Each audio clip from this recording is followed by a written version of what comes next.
नमस्कार, NMF news पर आप सभी का बहुत स्वागत। मैं हूं आपके साथ अभिषेक पुंडीर। बिहार के चुनाव में भी 10 महीने का वक्त बाकी है, लेकिन बिहार में बवाल लगातार गहराता जा रहा है। कार्यकारिणी की बैठक हुई, आरजेडी की, राहुल गांधी भी पटना में पहुंचे, मुलाकात तेजस्वी यादव की भी हुई, राहुल गांधी की भी हुई, लेकिन पप्पू यादव की मुलाकात नहीं हुई। उसी बीच पशुपति पारस लालू यादव से मिलने के लिए पहुंच गए।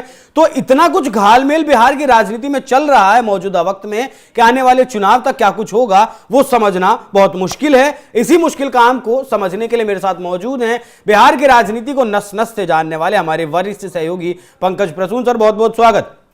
क्या चल रहा है बिहार की राजनीति में? पशुपति पारस, राहुल गांधी, पप्पू यादव, प्रशांत किशोर, समझ ही नहीं आ रहा कौन कहां है। नहीं, सिर्फ दो चीजें चल रही है। जिसको एनडीए नहीं पूछ रहा वो लालू यादव की तरफ जा रहा है, ठीक है। और कुछ लोग ऐसे हैं जो लगातार कांग्रेस की ओर अपनी वफादारी साबित कर रहे हैं, लेकिन राहुल गांधी उन्हें नहीं पूछ रहे। तो कहानी बहुत आसान है, और आसान शब्दों में समझिए कि चिराग पासवान, जीतन राम मांझी, बीजेपी और नीतीश कुमार ने मिलकर एक दूसरे को लॉक कर लिया है। ठीक है। उपेंद्र कुशवाहा को लग रहा है कि उतनी ज्यादा इज्जत नहीं मिल रही है जितनी मिलनी चाहिए। वो अपने आप को नीतीश कुमार का प्रतिद्वंदी मानते हैं, और ये मानते हैं कि जब मोदी 1 की सरकार थी तो मैं केंद्र में मंत्री था, तो मुझे उतनी इज्जत नहीं मिल रही है। तो आज पशुपति पारस वो गए, लालू से मिले, और उन्होंने ऐलान कर दिया कि हम तो भाई महागठबंधन की तरफ आ रहे थे। पशुपति पारस ने पिछली बार जो ऐलान कर दिया, वो महागठबंधन की तरफ आ रहे हैं। पिछली बार जो ये उपचुनाव हुए ना 5 सीटों पर, तो पशुपति पारस जो थे वो तरारी वाली सीट मांग रहे थे कि हमारी पार्टी को 1 सीट से लड़ने दीजिए। एनडीए ने नहीं दिया वो सीट। उसके बाद से ये खुद को किनारे महसूस कर रहे थे, और 2 बेचारे बिना सहारे फूट फूट कर हारे। न नीतीश लालू के पार्टी को पूछ रहे थे, न पशुपति पारस को कोई पूछ रहा था। दोनों मिलकर दोनों ने फैसला किया कि अब हम एक साथ रहेंगे। तो पशुपति पारस महागठबंधन में जा रहे हैं, ये लगभग साफ हो गया है, ये तय हो गया। 2 और ऐसे नेता हैं जिनके महागठबंधन में जाने के कयास लगाए जा रहे हैं। एक नेता है मुकेश सहनी, वीआईपी पार्टी है उनकी, और दूसरे नेता है उपेंद्र कुशवाहा, जिनके बारे में कहा जा रहा है कि वो खुद को कोयरियों के नेता मानते हैं कि कोयरी मेरा है। तो बातचीत अभी शुरू है, लेकिन वो पर्दे के पीछे है उपेंद्र कुशवाहा को लेकर। मुकेश सहनी से खुलेआम बातचीत चल रही है। तो चुनाव से पहले मुकेश सहनी की पार्टी, उपेंद्र कुशवाहा की पार्टी, पशुपति पारस की पार्टी कांग्रेस और आरजेडी गठबंधन में शामिल हो रही है। इस बात के कयास लगाया जा रहा है। उपेंद्र कुशवाहा को लेकर थोड़ा सा इंतजार करना होगा, लेकिन मुकेश सहनी और पशुपति पारस ये लगभग उधर जा रही है, तय है। तो 4 पार्टियां इधर हैं तो 4 पार्टियां उधर भी हैं। नहीं, मुकेश सहनी के पास और उपेंद्र कुशवाहा के पास इतना बड़ा जनाधार भी नहीं है ना पंकज जी। अरे जीतन राम मांझी से तो ज्यादा जनाधार है ना। जीतन राम मांझी अगर महादलितों के नेता है, तो मुकेश सहनी भी वो नाविक समाज जो होता है उसके नेता है। हम लोग मल्लाह बोलते हैं बिहार में, तो मल्लाहों के नेता तो वही है ना, सन ऑफ मल्लाह, अपने नाम के आगे लिखते भी हैं। पैसे भी ज्यादा हैं मुकेश सहनी के पास, पैसे खूब है, मुंबई में खूब कमाया पैसा, तो रिसोर्सेज हैं ही। और आरजेडी को क्या चाहिए? आरजेडी चाह रही है कि मेरा यादव और मुस्लिम वोट बैंक के अलावा कुछ भी ऐड होता है तो मेरे लिए बेनिफिट है। जैसे मल्लाह अगर कुछ आ जाते हैं मुकेश सहनी के आने से, तो एक्स्ट्रा जुड़ेगा कुछ। अगर पशुपति पारस के आने से कोई कुछ भी थोड़ा सा दलित वोट तो जुड़ेगा ना। कुछ के तो नेता हैं ही ना पशुपति पारस, ठीक है, पासवान समाज के। तो जो भी जुड़ रहा है, मुझे तो एक एक करके जोड़ना है अपने साथ। मेरा यादव मुस्लिम इनमें जो भी अगर एक्स्ट्रा जुड़ता है, अगर मैं 5% वोट और भी जोड़ लेता हूं, और अगर उपेंद्र कुशवाहा आ गए तो कुछ कोयरी भी मेरा वोट जुड़ जाएगा। तो कोयरी, दलित, मल्लाह, यादव, मुस्लिम अगर ये सब जोड़ जाते हैं तो हम भी तो एक बुके बना सकते हैं। ठीक है, मान लेते हैं ये गठबंधन बनाते हैं, लेकिन कांग्रेस तो सबसे कमजोर कड़ी है इस गठबंधन की। पिछली बार 70 सीटों में से 19 सीटें जीत पाई थी, तो इस बार 70 सीट नहीं मिलना है ना कांग्रेस को। तो कितना मिलना है? क्योंकि आरजेडी के अंदर भी अब कितना मिलना है ये तो मैं अभी नहीं बता सकता, लेकिन मुझे जहां तक इशारा मिल रहा है, और आरजेडी के भी नेताओं का कहना था कि अगर कांग्रेस को 70 नहीं देते तो आज तेजस्वी मुख्यमंत्री होते। सोचिए ना, 70 सीट पे लड़ी और 19 पे जीती है। तो वो जो माइनस हुआ वो तो सीधे एनडीए के खाते में गया ना। बिल्कुल। तो उन्हीं में से कुछ हिस्सा मुकेश सहनी को, कुछ हिस्सा पशुपति पारस को और कुछ हिस्सा उपेंद्र कुशवाहा को भी मिलने वाला है। तो इस तरह की बातचीत अभी चल रही है। एक और इंपॉर्टेंट डेवलपमेंट है जी, पप्पू यादव। जब राहुल गांधी अभी पटना गए तो पप्पू यादव ने बहुत खर्चा भी किया और अपने लोग भी जुटाए। वो पटना के एयरपोर्ट पे पप्पू यादव के लोग, देश का नेता कैसा हो, राहुल गांधी जैसा हो, युवा हृदय सम्राट है, जन नायक है, राहुल गांधी ने देखा भी नहीं, आगे बढ़ गए। फिर एक जेपी गोलंबर पटना में है, वहां भी 100-150 लोगों को जुटा कर रखा था।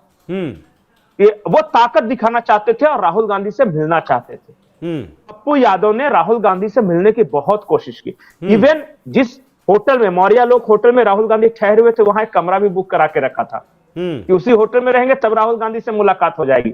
लेकिन राहुल गांधी को न मिलना था पप्पू यादव से, न मिले। क्यों? और अब पप्पू यादव से क्यों नहीं मिले राहुल गांधी, इसको लेकर दो थ्योरी है कि एक तो तेजस्वी और पप्पू यादव में, मतलब खुद पप्पू यादव कहते हैं कि हम गंगा नदी के दो किनारे हैं, दोनों कभी नहीं मिल सकते। और आपने देखा होगा कि कांग्रेस ने टिकट दिया था पूर्णिया में, लेकिन आरजेडी ने अपना कैंडिडेट उतारा और पप्पू यादव को निर्दलीय लड़ना पड़ा वहां से, भले ही पप्पू यादव जीत गए। और कैंप किया तेजस्वी ने। तेजस्वी यादव पप्पू यादव को कभी जीतने नहीं देना चाहते, क्योंकि एक पैरेलल यादव नेता कौन खड़ा करना चाहता है अपने सामने। तेजस्वी यादव को लगता है कि अगर पप्पू यादव का राइज, मतलब कि यादव का एक वोट बैंक उनके साथ जुड़ जाएगा और वो मेरे लिए नुकसानदायक है। तो कांग्रेस के लिए तो लाभ है ना इसमें, कांग्रेस के लिए तो फायदा है। ये तो बड़ी बेवकूफी होगी। आप गठबंधन के साथी के लिए, बैसाखी के लिए अपने आप को कमजोर नहीं कर रहे हैं। कर ही रहे। कन्हैया कुमार, वो आप बिल्कुल सही कहते हैं कि ठेके पर दिया हुआ है बिहार में तेजस्वी को, अखिलेश को उत्तर प्रदेश में। और इतना ही नहीं, ठेके पर नहीं दिया हुआ है। अगर आज जाके इनके सहयोगी दल बोले, जैसे दिल्ली में क्या हो रहा है, कांग्रेस तो लड़ना चाहती है ना पूरा, अंतिम समय तक प्रयास करते रहे ना कि केजरीवाल कुछ सीटें दे दे ताकि हम निश्चिंत होकर सो सकें। केजरीवाल ही जिता ले जाएंगे। यहां अखिलेश को मेहनत करने दो, उत्तर प्रदेश तो अखिलेश जिता ही ले जाएंगे, कुछ सीटें हमें प्राप्त हो ही जाएंगी। एक आकलन है कि जो 99 सीटें आई, क्षेत्रीय दलों की एक बैठक हुई, उसमें से जब लिखा गया कि कौन सीट किसके बदौलत कांग्रेस ने अपनी बदौलत सिर्फ 27 सीटें जीती थी, सिर्फ 27 सीटें, और बाकी सब क्षेत्रीय दलों के सहारे जीती है, उनका आकलन है। और इसीलिए क्षेत्रीय दलों ने कहा कि 27 सीट जीतने वाला इतना ज्यादा दादागिरी। उसी वक्त से सारे क्षेत्रीय दलों ने मिलकर कांग्रेस के एक एक करके पर काटने शुरू कर दिए, वो मिशन पे जुट गए। अब तेजस्वी यादव देखिए कैसे कांग्रेस को डिस्ट्रॉय कर रहे हैं। दो लाइन में समझिए, कांग्रेस के पास बड़े जनाधार वाले नेता कौन कौन है बिहार में? कन्हैया कुमार, पप्पू यादव, यही सब है ना। इनमें से किसी को चुनाव नहीं लड़ने देंगे तेजस्वी, और बोले कि इनको तो टिकट नहीं लेने दूंगा। तो बताइए कांग्रेस कैसे ग्रो करेगी? चाहती नहीं है कांग्रेस ग्रो करना, इसका मतलब नहीं, कांग्रेस को आत्मविश्वास ही नहीं है कि वो अपनी बदौलत बिहार में खड़ा भी हो सकती है। और वो गुजरे जमाने की बात होगी जब कांग्रेस बिहार की सत्ता पे राज करती थी। आज तो बस किसी तरह आरजेडी के साथ सट जाओ, कुछ मुस्लिम वोट हैं इनके। काडर तो आज भी होगा ना कांग्रेस पार्टी का बिहार में, गांव कैडर। तो उस काडर को एक्टिवेट करने की जरूरत है। 5 साल लग जाएंगे, 7 साल लग जाएंगे, आपके खुद के पैर तो मजबूत होंगे। आज जिन स्थानों से कांग्रेस 35 साल से, 40 साल से चुनाव ही नहीं लड़ रही है, वहां क्या कैडर और क्या संगठन। बहुत सारे कांग्रेसी हैं, जैसे मैं आपको उदाहरण बताता हूं। अभी कोंच टेकारी एक जगह है, वहां से पिछली बार कांग्रेस लड़ी और वो सेकंड स्थान पे आए हैं। अब बहुत अच्छा फाइट दिया उन्होंने। अब इस बार चर्चा है कि वहां से कांग्रेस को नहीं मिलकर आरजेडी को मिल जाएंगे। अब बताइए कांग्रेस के कार्यकर्ताओं को कैसा लग रहा होगा, या जो कैंडिडेट लड़ रहे होंगे वो कैसा लग रहा होगा। बहुत सारी ऐसी जगह हैं, कांग्रेस के कार्यकर्ता हैं, नेता हैं, संगठन है। जैसे गोह एक विधानसभा क्षेत्र है, कोकब कादरी हमेशा लड़ते रहे और सेकंड पे बहुत टफ कंपटीशन देते थे। कांग्रेस ने वहां से कांग्रेस ने किसी को कैंडिडेट देना ही बंद कर दिया, वो आरजेडी को दे दिया वो सीट। अब वो कोकब कादरी का अपने आप स्वतः अपना करियर खत्म हो गया। और जो कांग्रेस के कार्यकर्ता थे वो क्या करते बेचारा, कुछ तो गए बीजेपी की तरफ, जो सवर्ण थे, और जो मुस्लिम थे वो चले गए आरजेडी की तरफ। इस तरह कांग्रेस बर्बाद हो रही है खुद। ठीक है, पप्पू यादव इस बार बेचारे बहुत प्रयास कर रहे थे, वो बात अधूरी रह गई थी, मैं कंप्लीट कर लेता हूं। जेपी गोलंबर से लेके सदाकत आश्रम और सदाकत आश्रम से लेके एयरपोर्ट और हर जगह वो अपना चेहरा दिखाना चाहते थे, कटआउट लगाए थे राहुल गांधी का बड़ा, उससे थोड़ा सा छोटा अपना वाला, लेकिन राहुल गांधी ने उनसे मुलाकात नहीं की। बाद में पत्रकारों ने पूछा भी तो पप्पू यादव ने कुछ बोलने से इनकार कर दिया और पत्रकारों के बीच चर्चा हो रही थी कि पप्पू ने पप्पू को पप्पू बनाया। अब इसका मतलब क्या है वो बिहार के पत्रकारों से पूछ लीजिएगा। ठीक है, बहुत बहुत शुक्रिया, बहुत बहुत धन्यवाद। तो बिहार की राजनीति में गोटियां 10 महीने पहले ही सेट की जाने लगी हैं, किसे कहां सेट होना है आने वाले विधानसभा चुनाव के लिए, क्योंकि सत्ता सबको प्यारी है। एक तरफ मजबूत धड़ा एनडीए का है तो दूसरी तरफ जमीन तलाशने में जुटा है महागठबंधन भी, और प्रशांत किशोर भी धीरे धीरे बिना किसी सुखबुगाहट के ये जो महागठबंधन वाला धड़ा है इसका वोट बैंक कहीं ना कहीं काटने की कोशिश में जरूर लगे हैं। बाकी बिहार की राजनीति में जो भी कुछ डेवलपमेंट होगा उसके लिए बने रहिए एनएमएफ न्यूज के साथ। नमस्कार।